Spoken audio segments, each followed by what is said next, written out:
थोड़ी सी भी अगर मर्दानगी बाकी है ना तो सामने से वार कीजिएगा। करूंगा ना, बस थोड़ी देर इंतजार करो।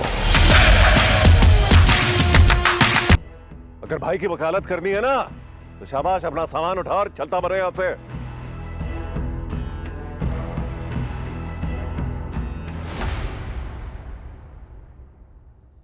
एक मसला है बाबा। सलार, तुमसे कोई बात नहीं कर रहा। ये घर भी मेरा है और यहाँ कौन रहेगा और कौन नहीं इसका फैसला भी मेरा होगा। आपको परेशान होने की जरूरत नहीं है। मेरा ज़र्फ मेरी माँ की तरह बड़ा है। वो तो दुश्मनों को भी अपने करीब रखती थी। हाँ तो मर जाना था ना उसके साथ, दोनों साथ जहन्नम गर्क होते।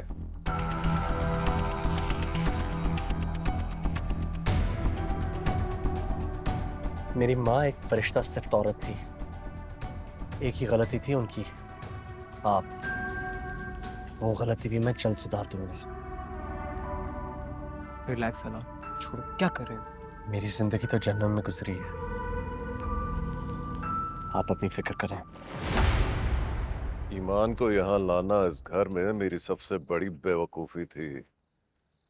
अब तुम्हारा क्या, वो भुगतेगी।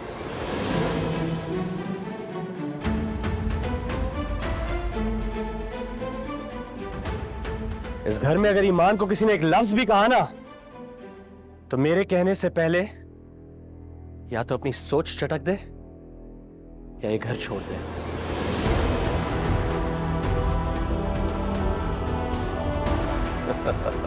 तुम यहां महफूज नहीं हो ईमान, ये मेरी जंग है और इसमें तुम्हें नुकसान पहुंचे ये मैं बर्दाश्त नहीं करूंगा। तुम्ही ने कहा था ना कि आज डर गई तो सारी जिंदगी डर के गुजारनी पड़ेगी। ईमान, मैं डर नहीं रहा, मैं एहतियात कर रहा हूँ। आज मैंने बाबा की आंखों में खून देखा है। उनका वही 22-23 साल पुराना चेहरा मुझे याद आ गया। एक दिन माँ के साथ लड़ाई के बाद भी उन्होंने यही कहा था, तुम अब अपने बाप का किया भुगतोगी। उसके बाद माँ,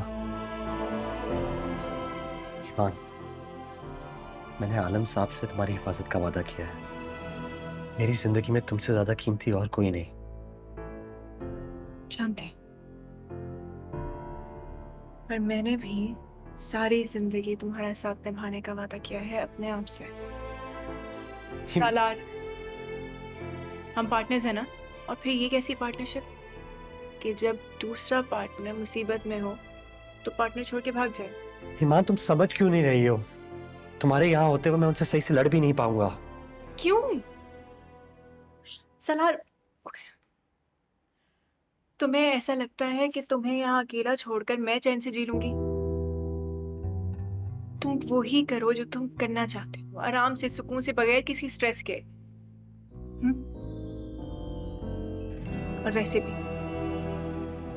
जब नौबत धमकियों पे आ जाए ना तो जान लेना कि सामने वाला कमजोर पड़ चुका है। और कल तुम्हारा इवेंट है ना, बहुत इम्पोर्टेंट। मैं नहीं चाहती कि गवर्नमेंट को ये लगे कि तुमने सारी मेहनत अपने सिर्फ पहले इवेंट पे की थी। इस बार पलट के सिर्फ बाबा वार नहीं करेंगे,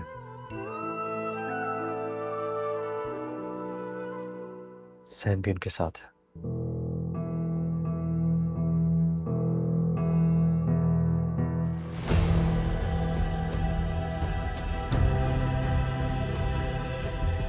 Don't worry, we will deal with it.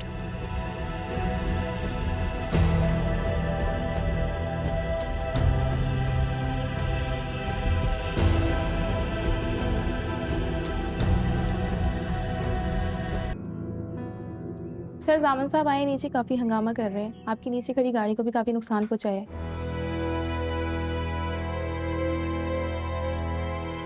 अच्छा, मैं 5 मिनट में आता हूँ। ओके।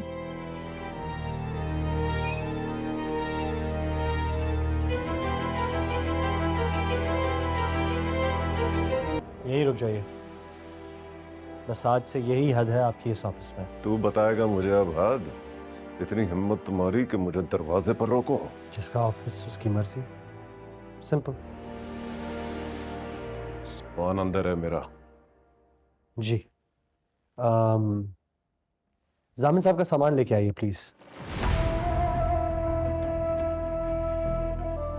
तुम रोगे सालार, गिड़गिड़ाओगे, तब भी तुम्हें मुझसे माफी नहीं मिलेगी। ये आपकी धमकियां सिर्फ आपकी कमजोरी जाहिर करती हैं और कुछ नहीं। लीजिए, आ गया आपका सामान, चेक कर लीजिए, बाद में शिकवा मत कीजिएगा।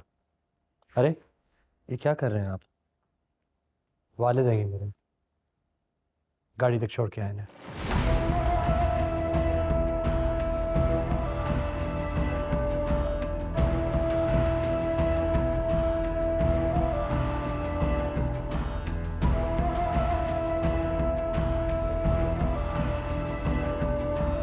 Just can't believe this. Just can't believe this. मेरे ही लोग मेरे खिलाफ हो गए। No one stood up for me. अरे कुत्ते में इससे ज्यादा वफादारी होती है। तो गुस्सा जायज है जामिद साहब, लेकिन अब करना क्या है? सालार का बाप हूं मैं, इतना मजबूर कर दूंगा मैं उसे कि वो खुद सब कुछ वापस लौटाएगा मुझे। वो ऐसा क्यों करेगा?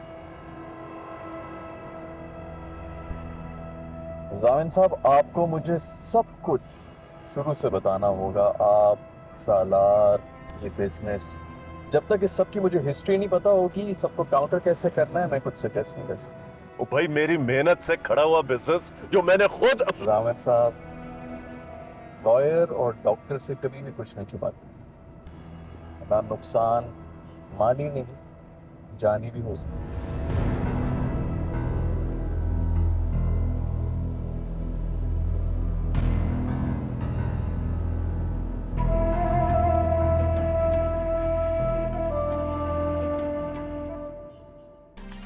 आपको एक ब्रेकिंग न्यूज देंगे। एक अफसोसनाक वाकया हुआ है। गवर्नमेंट एनक्लेव में जारी तकरीब में धमाका हुआ है और इब्तदाई मालूमात के मुताबिक मुतादिद अफराद के जख्मी होने की इत्तला है।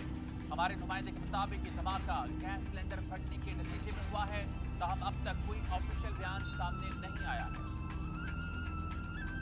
आपको एक ब्रेकिंग न्यूज देंगे। एक अफसोसनाक वाकया हुआ है। गवर्नमेंट एनक्लेव में जारी तकरीब में धमाका हुआ है और इब्तदाई मालूमात के मुताबिक मुतादिद अफराद के जख्मी होने की इत्तला है। हमारे नुमाइंदे के मुताबिक धमाका गैस सिलेंडर